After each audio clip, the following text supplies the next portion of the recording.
तक जिंदा रहेगा जब तक सीआईए चाहेगा। ये बहुत सारा गेम प्लान जो है इसमें चल रहा है।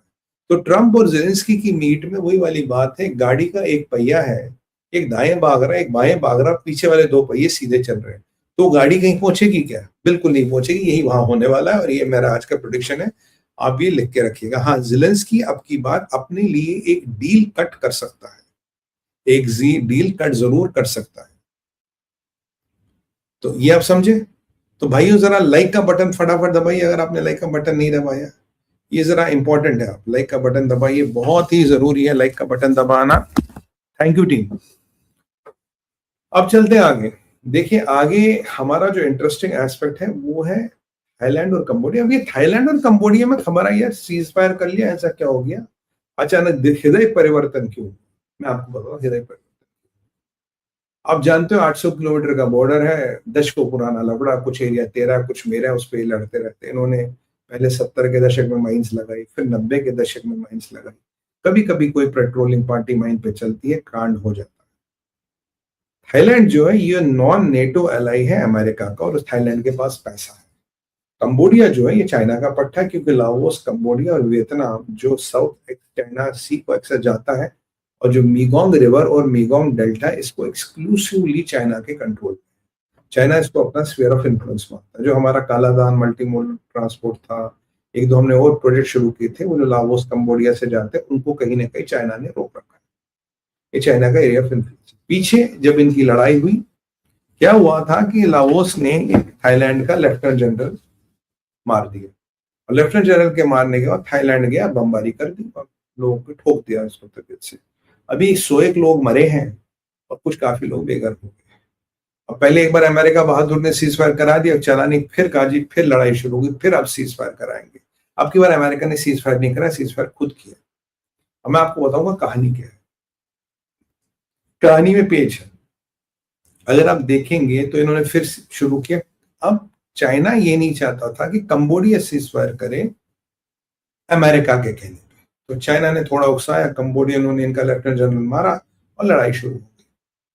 अभी परिस्थिति ये है, कंबोडिया के 18 सैनिक थाईलैंड के कब्जे में है। डेथ्स 32 थाईलैंड में और 2-3 सिविलियंस। बाकी जितनी डेथ्स है 65, that is between military and civilian deaths in Cambodia. कारण क्या है? थाईलैंड के पास F-16 है, एयर पावर है, कंबोडिया के पास कोई एयर पावर। और जो इसकी सिविलियन डेथ्स, और अगर मैं मोटा मोटा रेशो निकालूं, अराउंड 35 सोल्जर मरे हैं, बाकी सिविलियंस मरे कंबोडिया के। 18 जो गिरफ्तार हैं या जो थाईलैंड के पास है उसके अलावा। अब हुआ क्या, कल परसों की बात है, हमने सोशल मीडिया पे एक बड़ी अच्छी चीज देखी 2-3 दिन पहले। अब जो हथियार कंबोडिया के पास है वो सारा मेड इन चाइना है। उनके पास वो मल्टी बैरल मिसाइल लॉन्चर जैसे पिनाका टाइप होती है, उससे ये मिसाइल दाग रहे थे, और एक वो मल्टी बैरल मिसाइल लॉन्चर फट गया। ऑन द स्पॉट 8 सिपाही मरे कंबोडिया के ऑन द स्पॉट, और के मरने की आशंका है। तो यानी कि जो टोटल डेथ्स हुई उसमें से 21% चाइना का डब्बा फटने से, डब्बा ही बोलूंगा, फटने से हुई। और चाइना के डब्बों का फटना कोई नई बात नहीं, चले तो चांद तक नहीं तो रात तक। अब चाइना का इक्विपमेंट कंबोडिया में फेल हुआ, चाइना का इक्विपमेंट ऑपरेशन सिंदूर में फेल हुआ। JF-17 जिसने खरीदा ग्राउंड करके रखा।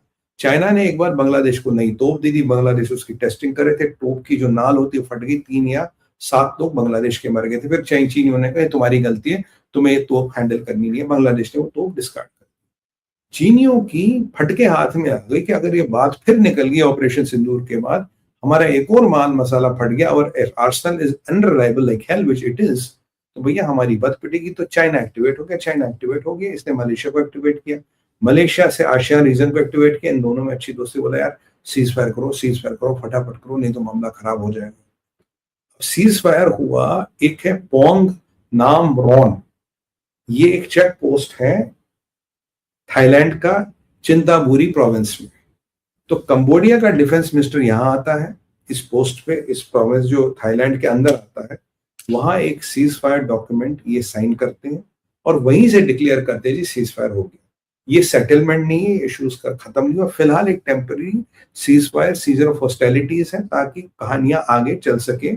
ये इन दोनों की कहानी है, और ये कराया चाइना ने through Malaysia and some other ASEAN countries, because China को रियल में डर लग रहा था कि पोल पट्टी फिर न खोल ले, जो भिंडी बाजार में चीनियों की इज्जत 2-2 कौड़ी की बिकती है। अब ऐसा ना हो कि होलसेल में बिकने लगे, मतलब 2 कौड़ी भी कोई ना दे, होलसेल में बिकने लगे कबाड़ के दाम। इसीलिए they tried and they stopped this. बस Cambodia was not able to take the brunt of Thailand, और अल्टीमेटली कंबोडिया के पास चाइना का हथियार, थाईलैंड के पास अमेरिका का हथियार। तो देखिए जियो पॉलिटिक्स में कैसे कैसे गेम होती है। लास्ट टाइम ट्रंप ने सीज फायर करा, आपकी बात चाइना थोड़ा नंगे पैर बोला भैया सीज फायर कराओ नहीं तो मामला हो जाएगा। समझिए।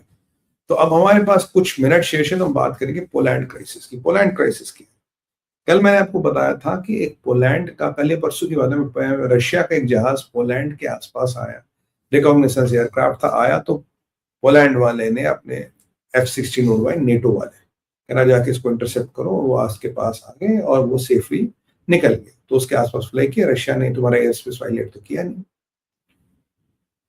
पीछे जेलेंस्की मिला था पोलैंड के प्रेसिडेंट के साथ, जो हालात कुछ खराब थे वो थोड़े थोड़े ठीक होने लगे थे जेलेंस्की और इसके साथ। मैंने कहा भाई ये तो मामला ठीक है।